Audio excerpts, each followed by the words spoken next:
በሸክላ ሰሪው ቤት ከእግዚአብሔር ወደ ኤርምያስ እንዲህ የሚል ቃል መጣ።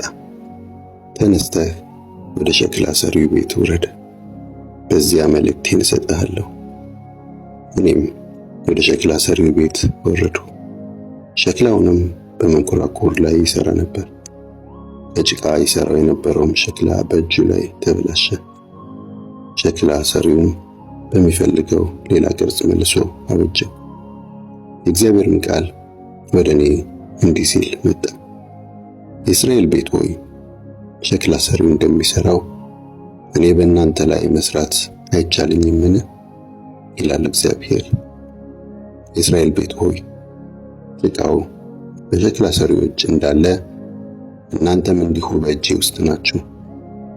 አንድ ሕዝብ ወይም መንግሥት እንዲነቀል እንዲፈርስና እንዲጠፋ በተናገርሁ ጊዜ ያስጠነቀቅሁት ሕዝብ ከክፋቱ ቢመለስ እኔ ላደርስበት ያሰብሁትን ክፉ ነገር እተዋለሁ።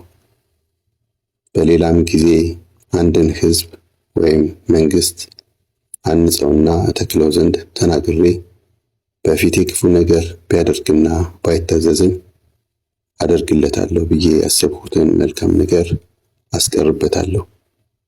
አሁንም እንግዲህ ለይሁዳ ሕዝብና በኢየሩሳሌም ለሚኖሩ እንዲህ በላቸው፣ እግዚአብሔር እንዲህ ይላል፣ እነሆ ጥፋትን እያዘጋጀሁላችሁ ነው፣ ክፋትንም እየጠነሰስሁላችሁ ነው። ስለዚህ ሁላችሁ ከክፉ መንገዳችሁ ተመለሱ፣ መንገዳችሁንና ተግባራችሁን አቅኑ።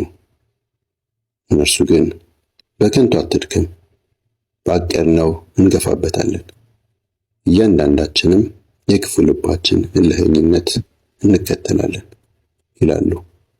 ስለዚህ እግዚአብሔር እንዲህ ይላል፣ እስቲ አሕዛብን እንዲህ አይነት ነገር በመካከላችሁ ተሰምቶ ያውቃል ብላችሁ ጠይቁ። ድንግሊቱ እስራኤል እጅግ ክፉ ነገር አድርጋለች። የሊባኖስ ተራራ ድንጋያማ ተረተር በረዶ ተለይቶት ያውቃልን?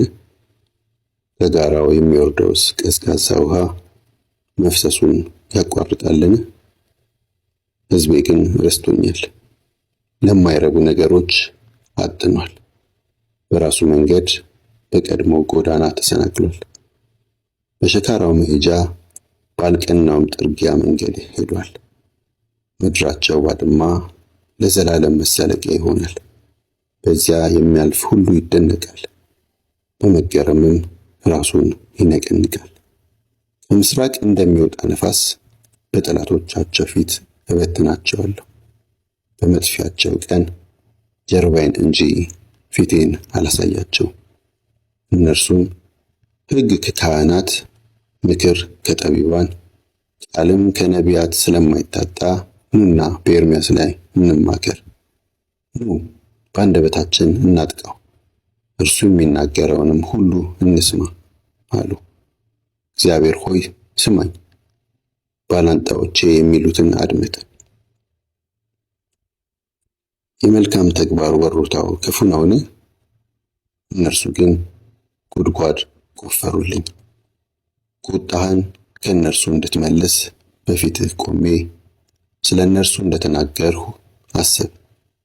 ስለዚህ ልጆቻቸውን ለራብ ለሰይፍም ስለት አሳልፈህ ስጥ። ሚስቶቻቸው የወላድ መካን መበለትም ይሁኑ። ወንዶቻቸው በሞት ይቀሰፉ፣ ጎልማሶቻቸው በጦር ሜዳ ለሰይፍ ይዳረጉ። ሊይዙኝ ጉድጓድ ስለቆፈሩ ለእግሮቼም በስውር ወጥመድ ስለዘረጉ በድንገት ወራሪ ስታመጣባቸው ከቤታቸው ጩኸት ይሰማ። አንተ ግን እግዚአብሔር ሆይ ሊገድሉኝ ያሴሩብኝን ሴራ ሁሉ ታውቃለህ። በደላቸውን ይቅር አትበል፣ ኃጢአታቸውንም ከፊትህ አትደምስስ። በፊትህ ወድቀው የተጣሉ ይሁኑ፣ በቁጣህም ጊዜ አትማራቸው።